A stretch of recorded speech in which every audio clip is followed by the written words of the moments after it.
할렐루야. 오늘 함께 읽으실 말씀은 에베소서 2장 11절부터 22절까지 말씀입니다. 에베소서 2장 11절부터 22절까지 말씀을 다 같이 합독하겠습니다.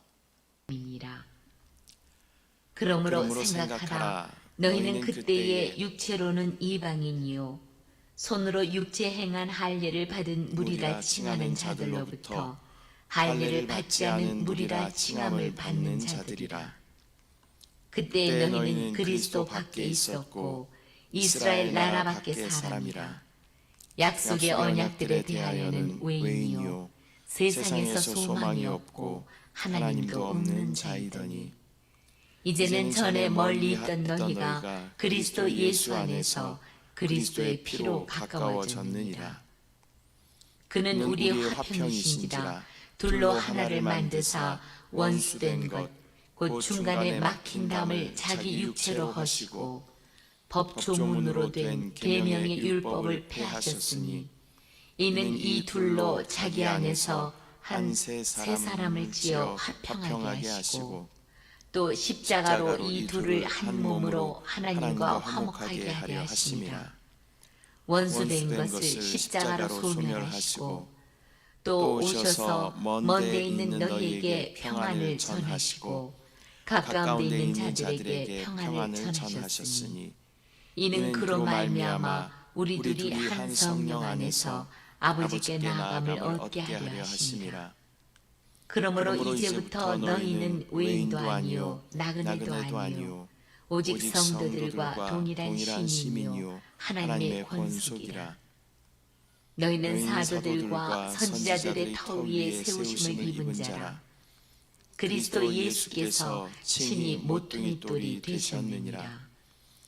그의 안에서 건물마다 서로 연결하여 주 안에서 성전이 되어가고 너희도 성령 안에서 하나님이 거하실 처소가 되기 위하여 그리스도 예수 안에서 함께 지어져 가느니라. 아멘. 할렐루야. 오늘은 에베소서 2장 11절부터 22절까지의 말씀을 우리가 함께 읽었습니다. 이 교회 안에서 가장 큰 숙제 중 하나는 하나 되는 것입니다. 연합되는 것이죠. 이 사람마다 출신이나 또 문화나 또 자라난 환경 또 생각이 다르기 때문에 서로 충돌하게 되는 것입니다. 이러한 문제는 또 초대교회에도 매우 심각했습니다. 특별히 유대인과 이방인 사이에는 그 벽이 너무 높아서 함께 할 수 없어 보였습니다. 에베소서 2장 11절부터 22절에서 사도 바울은 이 거대한 장벽이 예수 그리스도 안에서 어떻게 허물어졌는지에 대해서 설명하고 있습니다. 그리스도는 단지 개인의 구원자일 뿐만 아니라 또 분열된 모든 인류를 하나로 묶어 새로운 공동체를 세우시는 그러한 분입니다. 오늘 말씀을 통해서 또 우리가 어떻게 하나가 될 수 있는지 또 그리고 교회가 어떤 공동체여야 하는지에 대해서 깨닫는 그런 귀한 시간 되시기를 축복합니다. 11절 말씀, 그러므로 생각하라. 너희는 그때에 육체로는 이방인이요 손으로는 육체에 행한 할례를 받은 무리라 칭하는 자들로부터 할례를 받지 않은 무리라 칭함을 받은 자들이라. 사도 바울은 먼저 에베소의 이방인 성도들의 과거를 다시 한번 기억나게 해줍니다. 그들은 육체적으로는 할례를 받지 않았기 때문에 또 유대인들과는 너무나 다른 또 유대인들이 무할례자라고 부르던 그러한 사람들이었습니다. 이 말은 단순한 그러한 별명이 아니라 멸시와 또 차별의 그러한 표현인 것입니다. 과거를 돌아보며 또 우리가 어떤 은혜를 받았는지를 깨닫는 것은 매우 중요합니다. 저와 여러분도 마찬가지죠. 이방인이었던 저와 여러분이었지만 예수 그리스도의 그 구원의 놀라운 은혜로 말미암아 하나님의 자녀가 된 줄 믿습니다.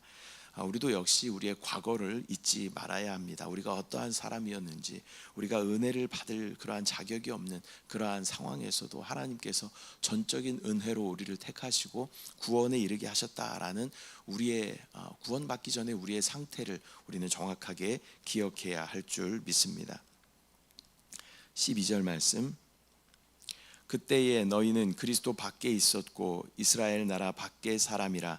약속의 언약들에 대하여는 외인이요 세상에서 소망이 없고 하나님도 없는 자이더니.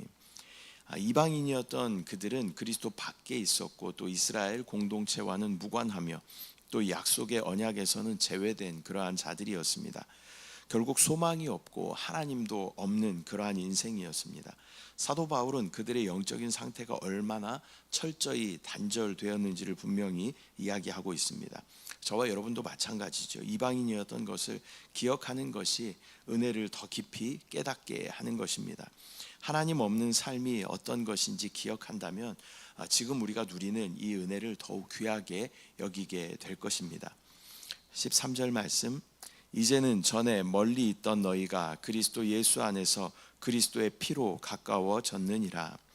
그러나 이제 상황이 바뀌었습니다. 멀리 있던 자들이 그리스도의 피로 가까워졌다라고 말씀하고 있습니다. 이방인과 또 하나님 사이의 거리는 예수님의 희생으로 또 단번에 좁혀졌습니다. 우리는 스스로 다가간 것이 아니라 그분이 우리를 불러주신 것입니다. 하나님과 친밀해지고 싶다면 내 노력이 아니라 예수님의 피를 우리는 의지해야 하는 줄 믿습니다. 그래서 우리가 주님의 보좌 앞에 나아갈 때 우리가 전적으로 의지해야 하는 것은 예수 그리스도의 보혈인 줄 믿습니다. 그 피를 의지하여 우리가 지성소까지 깊이 들어가 하나님을 예배하게 되는 줄 믿습니다. 14절 말씀, 그는 우리의 화평이신지라 둘로 하나를 만드사 원수된 것 곧 중간에 막힌 담을 자기 육체로 허시고. 예수님은 단순히 화평을 주신 분이 아니라 화평 그 자체이십니다. 그분은 유대인과 이방인 사이에 가로막던 그 담을 친히 육체로 허셨습니다. 또한 하나님과 우리 사이에 있던 높고 넓은 담을 그 육체로 친히 허무셨습니다. 율법의 규례로 인한 적대감을 없애시고 또 둘을 하나로 만드셨습니다. 원수되었던 우리를 하나님과 화목하게 하신 것이 예수 그리스도의 은혜인 줄 믿습니다. 저는 구원이라는 단어를 생각할 때마다 이런 이미지를 한번 떠올리곤 합니다. 하나님과 우리 사이에는 도저히 넘어갈 수 없는, 그곳으로 하나님께로 갈 수 없는 높고 넓은 그러한 담이 우리 중간에 하나님과 우리 사이에 막혀 있었습니다. 그런데 어떤 한 사람이 이 담을 계속 자기의 몸으로 계속 부딪히면서 그것을 깨트리려고 하는 것이죠. 처음에는 전혀 가망이 없어 보였지만 조금의 틈이 생기고 균열이 생기면서 그것이 그 벽이 허물어지게 되는 것입니다. 그리고 자기의 몸이 깨지든지 찢어지든지 상하든지 죽든지 상관없이 그 하나님과 이 사람과 화평을 하는 것을 기뻐하시며 화목하게 된 것에 만족하시는 그 예수 그리스도의 표정과 그러한 이미지들을 떠올리곤 합니다. 하나님의 놀라운 은혜로 하나님이신 예수 그리스도를 이 땅 가운데 보내시고 십자가에서 죽으시기까지 우리를 하나님과 화목하게 하신 그 놀라운 은혜가 바로 예수 그리스도의 구원의 은혜인 줄 믿습니다. 15절, 법조문으로 된 계명의 율법을 폐하셨으니 이는 이 둘로 자기 안에서 한 세 사람을 지어 화평하게 하시고. 예수님은 유대인과 이방인을 하나로 묶어서 세 사람을 만드셨습니다. 이것은 단순히 유대인이 이방인을 흡수하는 것이 아니라 양쪽 모두를 새롭게 빚어서 하나의 새로운 공동체를 세우신 것입니다. 화평이라는 말은 바로 이 세 사람 안에서 이루어지는 것입니다. 교회는 각자의 차이를 지우거나 강요하는 곳이 아니라 예수 안에서 새롭게 태어난 사람들이 연합되는 곳입니다. 16절 말씀, 또 십자가로 이 둘을 한 몸으로 하나님과 화목하게 하려 하심이라 원수된 것을 십자가로 소멸하시고. 그리스도는 십자가로 원수를 없애셨습니다. 십자가는 인간 사이의 적대감뿐만 아니라 또 인간과 하나님 사이의 분리를 해결하셨습니다. 이제 유대인과 이방인 모두가 한 몸이 되어서 하나님과 화목하게 되었습니다. 십자가는 모든 화해의 화목의 중심입니다. 우리 가운데 갈등이 있을 때마다 우리는 십자가를 바라봐야 할 줄 믿습니다. 우리의 어떤 옳고 그름이 해답이 아니라 십자가가 우리의 해결책이고 해답이 되는 것입니다. 17절 말씀, 또 오셔서 먼 데 있는 너희에게 평안을 전하시고 가까운 데 있는 자들에게 평안을 전하셨으니. 예수님은 여기서 먼데 있는 자들은 이방인들을 이야기하죠. 또 가까운 자들은 유대인들을 의미합니다. 이 모두에게 평안을 선포하셨습니다. 복음은 어떤 특정 민족이나 계층을 위한 것이 아닙니다. 모든 사람들에게 복음은 열려있는 평화의 소식이 되는 것입니다. 누구라도 이 복음을 받아들이고 예수 그리스도를 우리 안에 받아들이면 놀라운 구원의 은혜를 누리게 되는 것입니다. 우리도 복음을 전할 때에 차별 없이 누구에게나 그 평화의 소식을 전해야 할 줄 믿습니다. 18절, 이는 그로 말미암아 우리 둘이 한 성령 안에서 아버지께 나아감을 얻게 하려 하심이라. 유대인과 이방인이 이제 한 성령 안에서 하나님께 나아갑니다. 이것은 단지 어떤 제도적인 통합을 넘어서서 성령께서 이루신 영적인 연합을 의미하는 것입니다. 성령은 교회의 하나됨을 가능하게 하는 분입니다. 성령님이 계시기 때문에 우리는 하나가 될 수 있는 것입니다. 선교제에 가보면 그런 것들을 잘 느끼게 되는 것이죠. 우리와 피부색이 다르고 언어가 다르고 한마디 말이 통하지 않더라도 또 한 번도 보지 않았던 그런 분들일지라도 우리 안에 성령이 계시기 때문에 우리는 하나 될 수 있는 것입니다.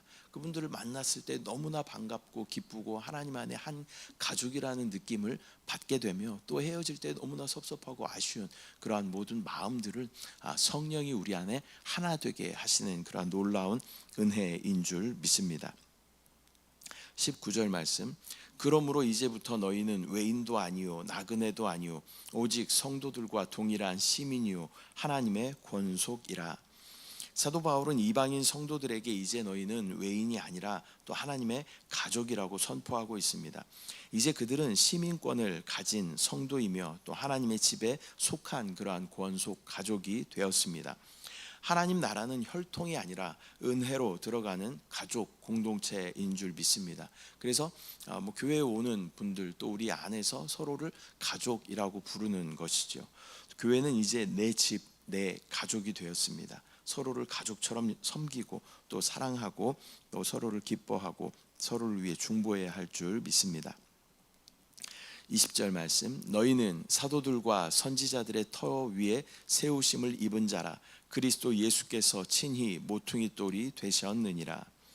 교회는 사도들과 선지자들의 가르침 위에 세워졌습니다. 이것은 교회의 기초가 사람의 의견이 아니라 하나님의 말씀임을 의미하는 것입니다. 그리고 그리스도 예수께서 친히 모퉁이 돌이 되셨다라고 말씀합니다. 모퉁이 돌이라고 하는 것은 건물 전체를 지탱하고 맞추는 그러한 기준이 되는 것입니다. 우리의 신앙과 교회 사역도 오직 예수님이 기준과 중심이 되어야 할 줄 믿습니다. 21절, 그의 안에서 건물마다 서로 연결하여 주 안에서 성전이 되어 가고. 예수님을 기준으로 교회는 서로 연결되어서 자라나는 것입니다. 교회는 단순히 어떠한 건물이 아니라 살아있는 유기체다라는 이 단어를 우리가 잘 기억해야 합니다. 유기체라는 것은 생명적으로 연결되어 있을 때 이것을 유기체라고 부르는 것이죠. 우리는 유기체로 연결된 하나님의 거룩한 성전인 줄 믿습니다. 서로가 이렇게 성령으로 연결될 때 하나님의 임재가 머무는 하나님의 거처가 되는 것입니다. 내가 교회의 일부임을 우리가 잊지 말고 우리가 서로 잘 연결되어서 또한 잘 균형 있게 자라날 때 하나님께서는 우리 교회를 보시며 기뻐하시는 줄 믿습니다. 22절 말씀, 너희도 성령 안에서 하나님이 거하실 처소가 되기 위하여 그리스도 예수 안에서 함께 지어져 가느니라. 사도 바울은 마지막으로 교회가 성령 안에서 하나님의 거처가 되었다라고 말씀합니다. 교회는 하나님의 임재가 머무는 그러한 장소입니다. 교회는 또한 저와 여러분을 교회라고 이야기하는 것이죠. 또 우리가 공동체로 모일 때도 이 안에 하나님의 임재가 임하여야 하고 또 우리가 각자 개인으로 있을 때라도 우리는 교회이기 때문에 우리 안에 하나님께서 임재하시고 우리 안에 내주하시는 그리스도께서 우리를 인도하여 가셔야 하는 줄 믿습니다. 개인과 공동체 모두가 성령의 역사로 하나님의 집이 되어가는 것입니다. 나 자신과 우리 공동체가 하나님이 머무시기에 합당한 그러한 처소인지 우리는 늘 점검해 봐야 할 줄 믿습니다. 오늘은 에베소서 2장 11절부터 22절까지 말씀을 우리가 함께 나누었습니다. 오늘의 본문은 예수님의 십자가가 어떻게 원수된 사람들을 화해시키고 또 하나님과 화목하게 하였는지, 또 우리가 어떻게 하나님의 집으로 세워져 가야 하는지에 대해서 우리 가운데 말씀하여 주십니다. 교회는 단순한 그러한 모임이 아니라 예수 그리스도의 피로 세워진 새로운 그러한 가족, 하나님의 권속 거룩한 성전이 되어야 하는 것입니다. 이 사실을 우리가 기억하며 또 우리도 그 벽을 허물고 또 서로를 사랑하며 또 지금 우리는 주님 안에 들어온 하나님의 백성이죠. 영적으로 봤을 때 믿지 않는 많은 사람들은 이방인입니다. 그들에게도 하나님께서 예수 그리스도의 보혈로 말미암아 그 담을 하셨다라는 것을 우리가 믿음으로 바라보고 저들에게 다가가 복음을 전할 책임이 저와 여러분에게 있는 것입니다. 이렇게 우리 교회는 하나님의 어떤 우주적인 교회를 우리가 바라봐야 하는 것이죠.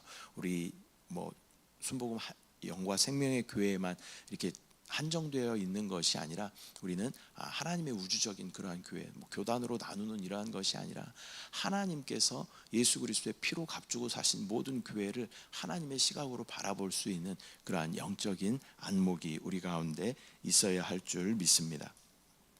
기도하겠습니다. 사랑의 주님, 은혜와 사랑을 감사드립니다. 오늘 에베소서 2장 말씀을 통하여서 예수 그리스도의 그 십자가의 은혜로 말미암아 모든 나뉜 것들이, 분열되어 있는 것들이 하나됨을 보게 하심을 감사합니다. 하나님, 이방인이었던 우리에게도 예수 그리스도의 구속의 은혜로 말미암아 하나님과 화목하게 되게 하심을 감사합니다. 그 육체로 이 막힌 담을 친히 허시고 둘로 하나를 만드신 주님의 놀라운 은혜를 찬양합니다. 아버지, 또한 주위에 믿지 않는 많은 이방인들이 있습니다. 하나님, 그들에게도 이 놀라운 복음을, 예수 그리스도의 이 놀라운 복음을 전하게 하여 주시고, 또 하나님의 교회를, 놀라운 우주적인 교회를 편협한 생각을 버리고 하나님의 광대한 그런 교회를 바라볼 수 있는 영적인 안목을 우리 가운데 허락하여 주시옵소서. 역사하신 주님을 찬양합니다. 주님을 사랑합니다. 감사드리고 예수님의 이름으로 기도드립니다. 아멘.